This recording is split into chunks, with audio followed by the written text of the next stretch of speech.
순결한 신부에게 주시는 은혜, 순결한 신부에게 주시는 은혜라는 제목을 함께 말씀 나누려고 합니다.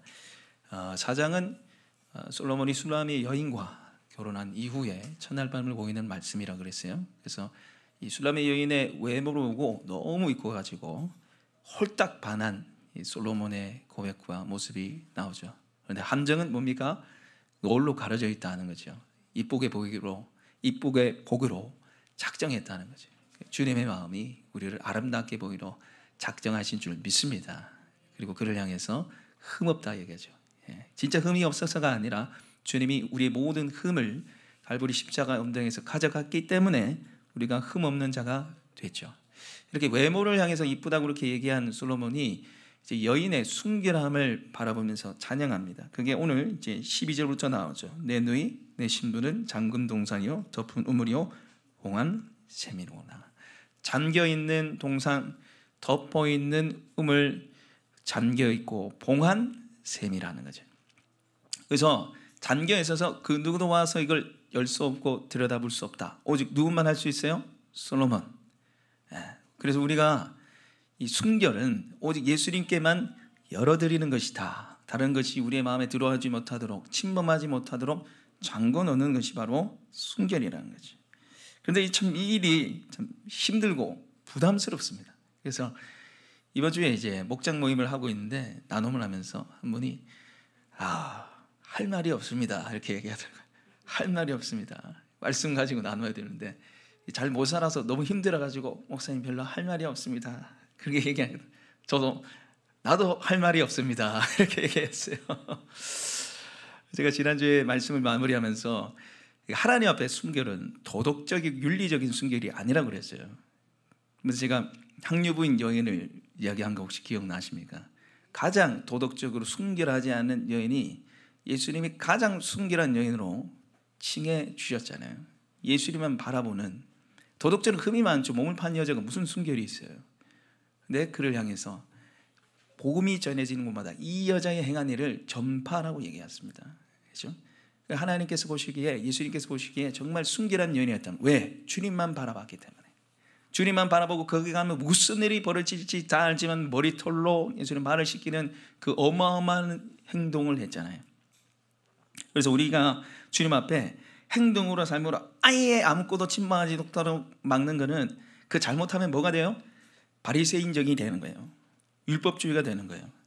세상적 우리 마음이 갈지라도 우리 마음을 다시 예수님께로 돌이키는 그 모습이 필요하다는, 그 태도가 주님 보시기에 뭐예요? 순결하다는 거예요. 순결하다는 거죠. 이번 주에 주중에 한 커플이 왔어요. 저한테 와가지고 결혼하기 전에 인사하러 왔는데 이야기를 쭉 나누다가 이 친구들이 한 말이 결혼 앞두면서 준비할 게 많으니까 돌이 많이 들잖아요. 그래서 서로 이제 물질 문제를 하도 많이 얘기하니까 물질에 대한 걱정을 하도 많이 얘기하니까 우리가 하나님 믿는데 물질 얘기 너무 많이 하는 것 같다. 얘기하지 말자 서로. 그런데 5분 뒤에 또다시 물질에 대한 얘기를 하더라고요. 참 목사님 우리가 연약하고 참 안 됩니다. 이렇게 이야기를 하더라고요. 근데 제가 그 보면서 너무너무 이쁜 거예요. 그렇게 얘기한 모습이 너무너무 이쁜 거예요. 제가 너무너무 이뻐가지고 밥도 사주고 커피도 사주고 운전기사에 제가 할 수 있는 시당 상담 다 들어줬어요. 너무 이뻐가지고. 자신의 연약함과 부족함을 알면서 다시 깨닫고 돌이키는 그 모습이 너무 이쁜 거예요. 5분 뒤에 다시 말했다고? 너는 이 정도밖에 안 되나? 너가 보니까 물질 노예구만. 제가 그러지 않았어요. 그런데 제가 그 모습 보면서 우리 주님 마음이 그렇겠다 생각이 드는 거예요. 우리의 마음이 세상으로 갈 수 있어요. 연약하기 때문에. 세상의 유혹 가운데 흔들릴 수 있고 세상의 핍박 가운데 흔들릴 수 있어요.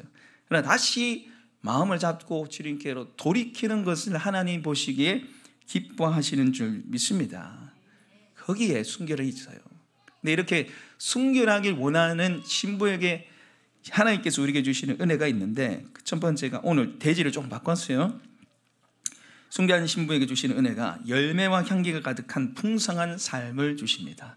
우리 한번 따라 볼까요? 열매와 향기가 가득한 풍성한 삶을 주십니다. 열매와 향기가 가득한 풍성한 삶을 우리에게 주시는 거예요. 그래서 오늘 12절에 잠겨져 있었잖아요. 내 누이 내 신부는 장군 동산이요 덮은 우물이요 봉한 샘이로다. 그 다음에 나오는 말씀이 이제 13절과 14절에 열매와 향기가 가득한데요. 우리 13절과 14절 말씀 같이 한번 읽어보겠습니다. 시작. 내게서 나는 것은 석류나무와 각종 아름다운 과수와 고벨환과 나도풀과 나도와 번홍환과 창포와 개소와 각종 유향목과 모략과 침향과 모든 귀한 향품이요. 이 잠금동산에 지금 열매들이 맺혀지는데 13절에 보면은 내게서 나는 것은 석류나무와 각종 아름다운 과수와, 석류나무뿐만 아니라 아름다운 과일 나무들이 이 잠금동산의 봉안샘에 넘쳐나는 거예요. 열매들이. 예. 그 다음에 또 이 향기가 가득한 게 이제 14절부터 나오는데요. 14절에 나도와 번영환과 창포와 개수와 각종 유향목과 모략과 침향과 모든 귀한 향품이요. 예. 여기서 이제 번영환은 노란 꽃입니다. 그래서 염색하는데 썼던 노란 꽃인데 애굽에서 아주 고급 재료로 넣었던 거예요. 그리고 지금 여기 보시면은 뒤에 보면 모량과 치향이 또 나오죠. 그 다음에 창포와 개수가 이게 관유에 들어갔던 향입니다. 그러니까 지금 진귀한 향품, 귀한 향품이죠. 그 다음에 각종 아름다운 과수가 여기에 봉안샘에 덮음 우물에 잠금동산에 맺혀지는 거예요. 여러분 한번 싹 상상해 보세요. 동산이 하나 쫙 있는데 거기에 아름다운 나무가 열매들이 막 주렁주렁 열려있고 거기에 향기가 가득한 거예요. 그런데 거기는 사람들이 와요? 못 와요? 사람들이 못 와요. 여러분 지금 이제 항상 가을에 산에 보니까 뭐 버섯도 나고 열매들이 맺혀지잖아요. 그 몰래 들어가가지고 버섯 따는 사람들 엄청 많더라고요. 근데 사람들이 막 다니는 길에는요 도토리 하나도 없어요. 밤나무에 밤이 없어요. 왜? 다 가져가니까. 다 가져가니까 맞아요. 우리가 승결을 지키려고 노력할 때 우리의 삶에 뭐가 맺힙니까? 열매가 맺히고 향이 맺힌다는 거예요. 향기로운 삶, 열매로운 삶을 살 수 있다는 거예요. 이것은 풍성한 삶을 말하는 거죠. 주님께서 우리에게 풍성한 삶을 주시고 싶어 한다는 거예요. 여러분 신랑이신 주님께서 우리에게 주시는 은혜는요 넉넉함과 풍성함이에요. 그래서 다윗이 이렇게 고백하잖아요. 여호와는 나의 목자시니 내게 부족함이 없으리로다.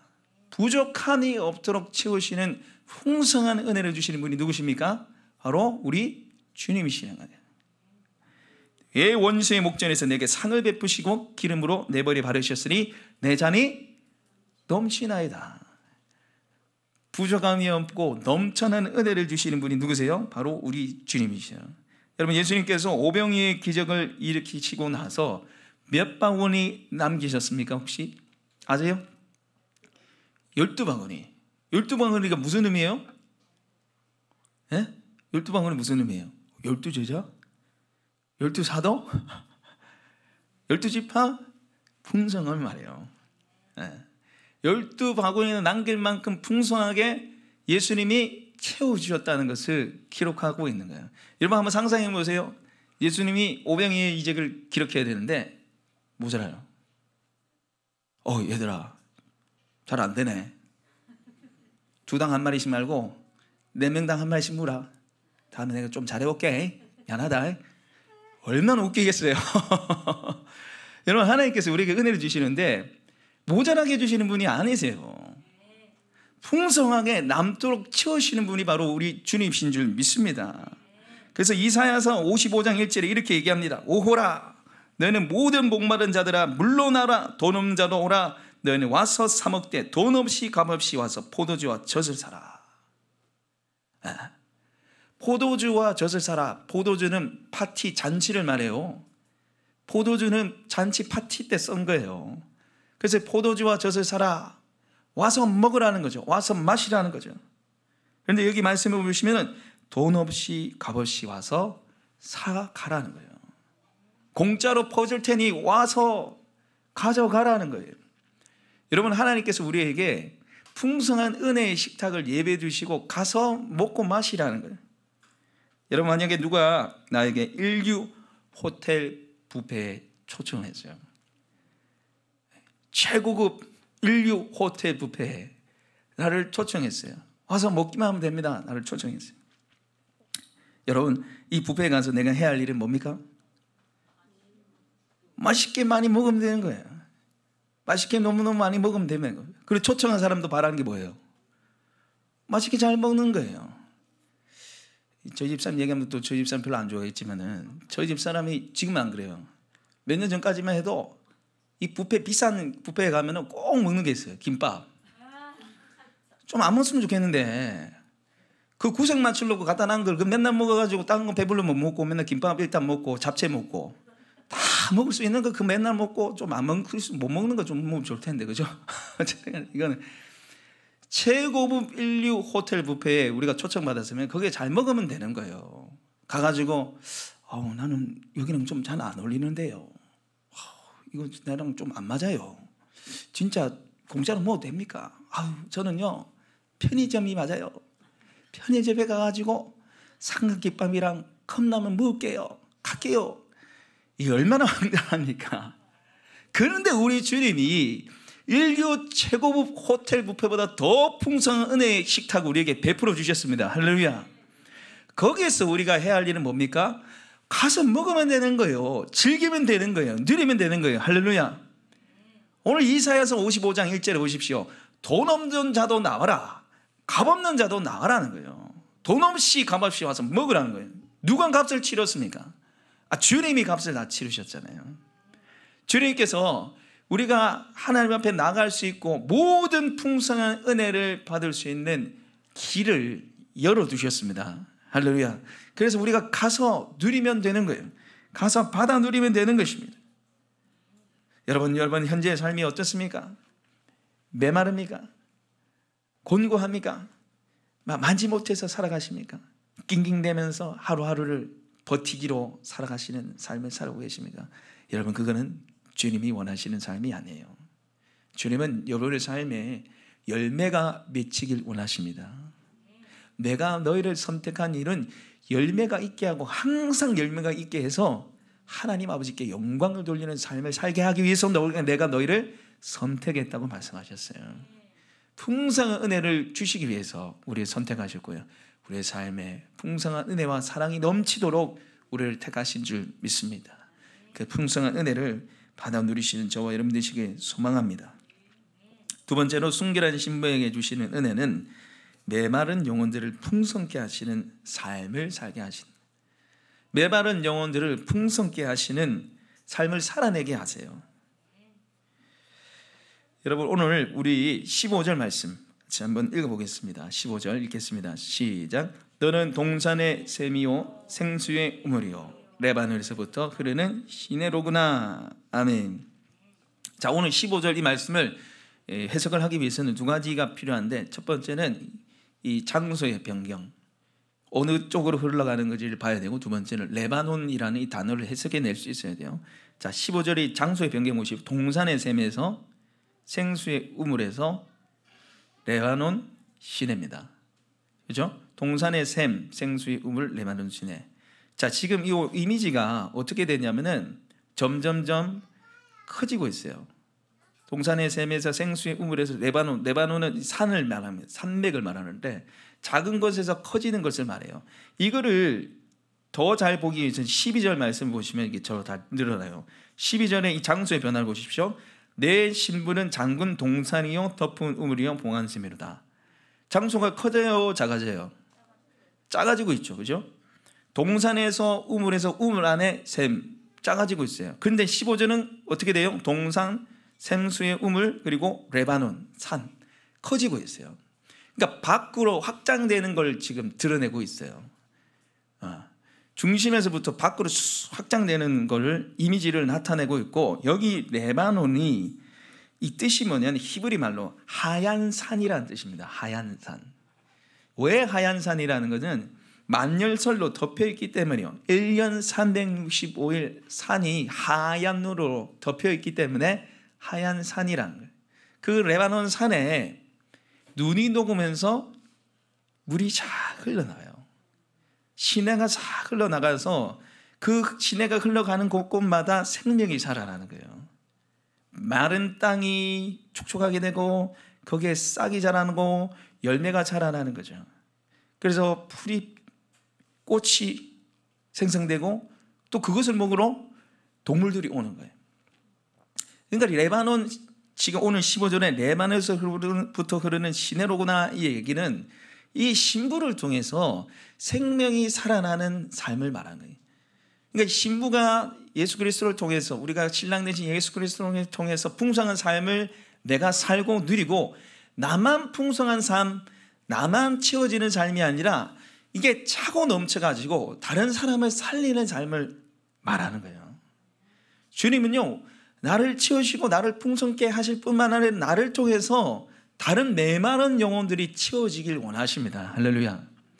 메마른 영혼들이 채워지고 회복되는 걸 하나님이 보길 원하시고, 또 그게 또 나의 영혼을 풍성케 하는 일이 되는 거예요. 며칠 전에 하는 힘들어하는 성도님과 함께 기도하는 자리가 있었어요. 그때 우리 김정은 장로님, 차세영 권사님하고 같이 이제 기도하러 모였는데, 참 이 성도님 문제에 더해지고 참 상처에 상처가 더해져서 너무너무 힘들었습니다. 이게 참 치유가, 회복이 힘든 시간이었는데, 제가 찬양 같이 하고 이제 기도를 하는데, 하나님 마음으로 기도를 하는데, 이분이 기도 끝나자마자 목사님 너무 좋아요. 목사님 너무 좋아요. 그래서 제가 너무 기쁘더라고요. 그 한 말을 듣는데. 그리고 장로님 또 권사님이 또 권면하시고 위로의 말씀 전하시고 한 시간 좀 넘게 했는데, 이분이 회복이 된 거예요. 완전히 과거의 상처에서 회복이 되고 기도가 뚫린 거예요. 너무너무 좋은 거예요. 너무너무 좋은 거예요. 근데 그날 밤에 10시 반에 우리 차세영 권사님한테 전화가 왔어요.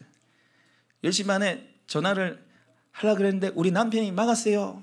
목사님 주무신다고 쉬신다고 전화하지 말랐는데 내가 너무 좋아가지고 막 맡겨지고 전화합니다 하고 전화 와서, 목사님 너무 좋아요. 이거 한 20번 한 것 같아요.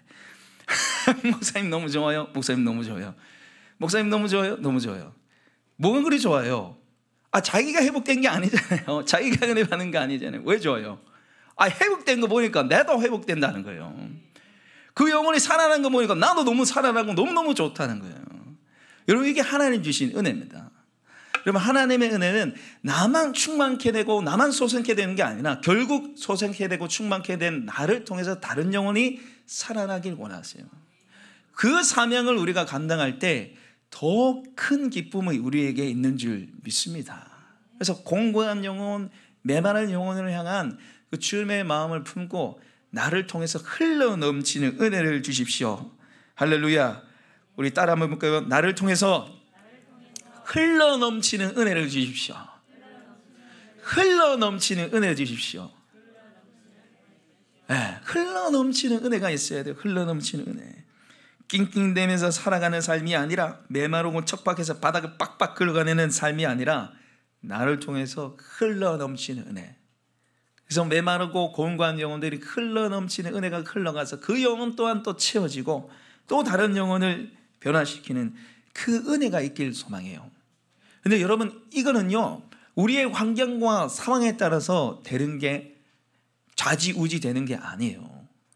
내 형편이 좋아지면 흘러넘치는 은혜가 있고, 내 형편이 안 좋아지면 흘러넘치는 은혜 없고, 이게 아니에요. 여러분, 우리 16절 말씀 같이 한번 읽어볼까요? 읽겠습니다. 시작. 북풍아 불어라, 남풍아 오라. 나의 동산에 불어서 향기를 날리라. 나의 사랑하는 자가 그 동산에 들어가서 그 아름다운 열매를 먹기를 원하노라. 아멘. 지금 이건 16절은 신부의 고백입니다. 신부가 솔로몬을 향해서 한 고백인데, 북풍아 일어나라, 남풍아 오라. 이 북풍은 차가운 바람이에요. 남풍은 남쪽에서 불어온 더운 바람입니다. 그래서 한마디로 말하면 이 북풍은 고난을 상징해요. 남풍은 축복을 상징해요. 그러니까 순풍과 역풍인데, 여러분, 이 신부의 고백을 보십시오. 북풍아 일어나라. 얼마나 당당합니까? 고난 한번 와봐, 고통 한번 와봐, 이 말이에요. 내 삶에 고통, 고난 한번 와봐라는 거예요. 한번 올 테면 와봐라는 거예요 지금. 왜? 이 고난을 통해서도 향기가 날리기 때문에요. 북풍아 일어나라, 남풍아로 나의 동산에 불어서 향기를 날리라는 거예요. 여러분, 우리가 잘못 생각하는 중에 하나가 뭐냐면은, 내 형편이 좋아지고 삶이 나아지고 내가 축복을 받으면 그때 하나님의 영광이 드러나고 내가 사람을 살릴 수 있고 도울 수 있다는 생각을 한다는 거예요. 여러분 그렇지 않습니다. 내가 뭔가 축복이 임하고 뭔가 잘 돼야지 다른 사람한테 예수 그리스도를 전할 수 있고 영향력이 있는 사람이 되는 게 아니에요. 고난 가운데 있을지라도 내 삶에 북풍이 일어날지라도 내가 주님을 바라본다면은 그게 바로 예수 그리스도를 전할 수 있는 통로가 되는 줄 믿습니다. 여러분 초대교회 수많은 성도들이 잘났던 사람들이 없었어요. 고린도전서 1장에 보시면 육체를 따라 우리 중에 문벌 좋은 사람 없다 그래요. 육체를 따라가면 무슨 말이에요? 세상적인 관점에서 우리 중에 학벌이 좋고 똑똑하고 돈 많은 사람은 없다는 거예요. 그런데 이런 우리를 통해서 누구를 드러내셨다는 거예요? 예수 그리스도를 드러내셨다는 거예요. 하나님께서 세상에 있는 것들, 지혜로운 것들을 선택한 게 아니라 없는 것들, 천한 것들, 모자란 것들을 하나님이 선택하셔서 오히려 주님의 살아계심을 나타내게 하셨다는 거죠. 우리의 환경과 상황에 따라서 내가 변화되고 내가 전할 수 있고 내가 전하지 못하는 게 아니라는 것을 여러분 기억하시기 바랍니다.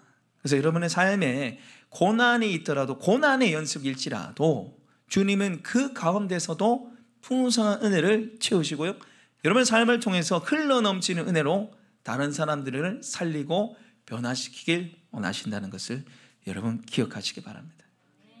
제가 또 추후에 함께 또 말씀을 나누겠지만은 여러분 다윗의 삶을 한번 보십시오. 다윗의 삶. 그 쫓겨다닐 때 마음이 온통한 자 빚진 자들이 함께 했어요.